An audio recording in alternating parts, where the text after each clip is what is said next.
Hello everyone, Brian Birdman Williams, the co-founder of Cash Money Records and one of the most polarizing figures in hip-hop history, has built an empire out of hustle, loyalty, and controversy.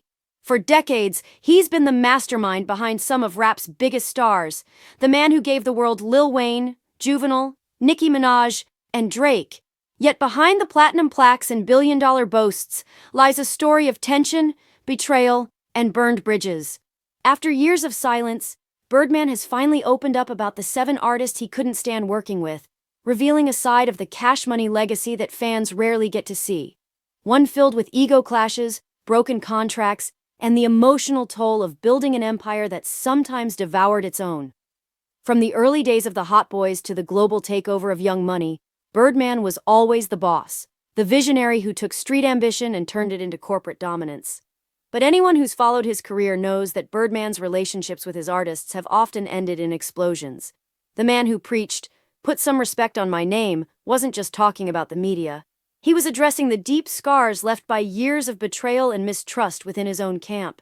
Birdman started Cash Money Records in 1991 with his brother Ronald "Slim" Williams in New Orleans, turning a local hustle into a dynasty.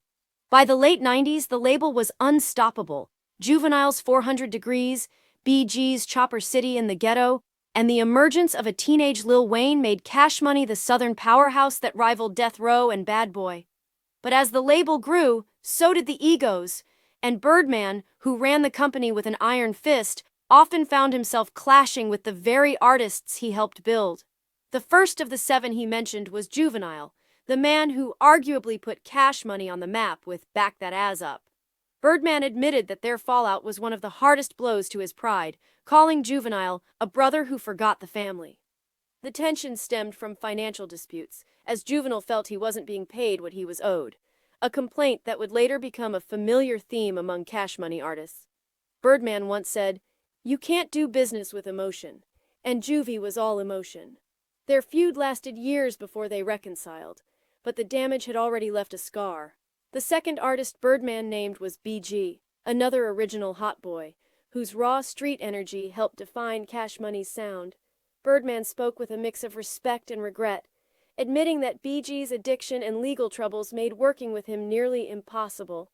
"I love that lil dude," Birdman said, "but he was fighting demons I couldn't control."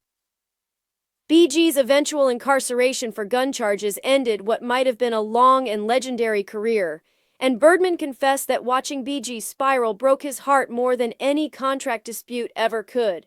The third name, Turk, hit even closer to home. Turk, the youngest hot boy, once called Birdman a father figure but later accused him of betrayal and unpaid royalties.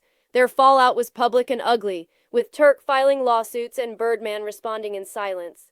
When asked about it recently, Birdman said, "Turk was like my son, but when money and pride get mixed, love disappears."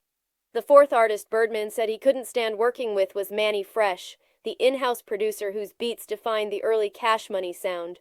For years, Mannie Fresh and Birdman were inseparable, the duo that gave hip-hop classics like Still Fly and Number One Stunna. But behind the scenes, things were tense. Mannie felt he was underpaid and undervalued, while Birdman felt Mannie didn't understand the bigger business picture. Their fallout marked the end of an era, and Birdman later admitted, "That one hurt the most, because Mannie was family." Though they eventually reconciled, Birdman acknowledged that their creative relationship could never be the same, saying, "When trust gone, the music don't sound the same." Then came the fifth name, Lil Wayne. For years, Birdman and Wayne were inseparable. Birdman called him his son, and Wayne called him Stunna, Pops, and Father. Their bond seemed unbreakable, until it wasn't. When Wayne filed a $51 million lawsuit against Cash Money in 2015, accusing Birdman of withholding his album Thaw Carter 5 and millions in royalties, fans were shocked. The rift between them exposed the dark side of the Cash Money empire, the contracts, the control, the manipulation. Birdman said in his recent reflections, "I raised that Wayne boy, was my everything." but when the money got between us, it got ugly.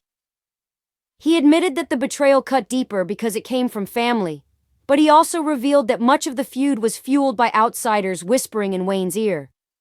Despite their public war, the two eventually reconciled in 2018, with Birdman apologizing on stage, saying, "I knew I was wrong, and I take my lick like a man."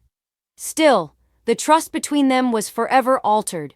The sixth artist Birdman brought up was Tyga, the young money star whose career thrived during the late 2000s, but who eventually accused Birdman and Cash Money of withholding payments.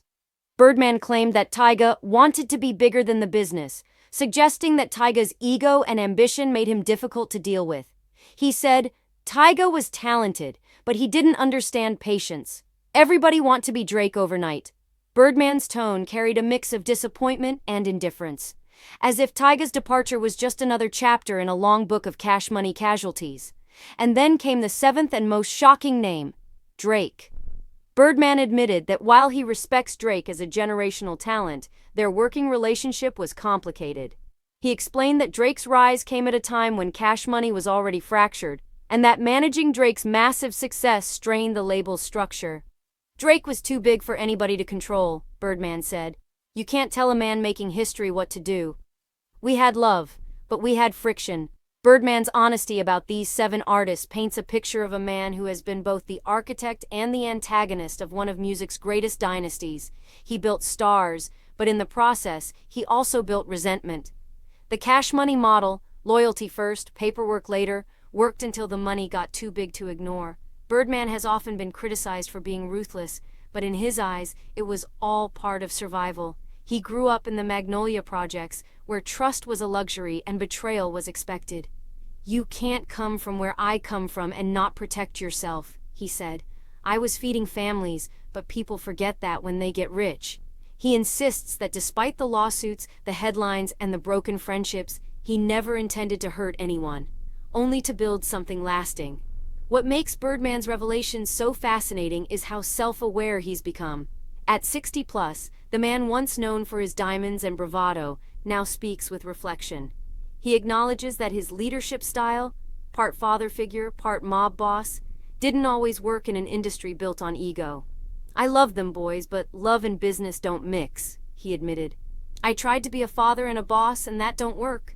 He confessed that if he could go back, he would have handled things differently. More transparency, more communication, less pride. But he also made it clear that he has no regrets about the empire he built. "We changed music forever," he said. "Ain't nobody did it like us, and nobody ever will." Birdman's story, and the confessions about the artists he clashed with, remind us that behind every success story lies a battlefield. The same loyalty that built Cash Money also destroyed parts of it. The same drive that made Birdman rich also left him isolated. Today, as he reflects on his journey, Birdman remains both respected and reviled, a symbol of hip-hop's golden age and its dark underbelly. He's the boss who made millionaires but lost friends, the father figure who raised stars but couldn't keep them. His final words on the subject sum it up perfectly. "They all taught me something. Every one of them. You can't hate nobody you helped feed. Even when it ends bad, it was love before it was war." And in those words, the story of Birdman, the mogul, the mentor, the myth, becomes not just one of conflict, but of legacy. A reminder that in the ruthless world of hip-hop, sometimes love and loyalty are the hardest deals to keep. Thanks for watching.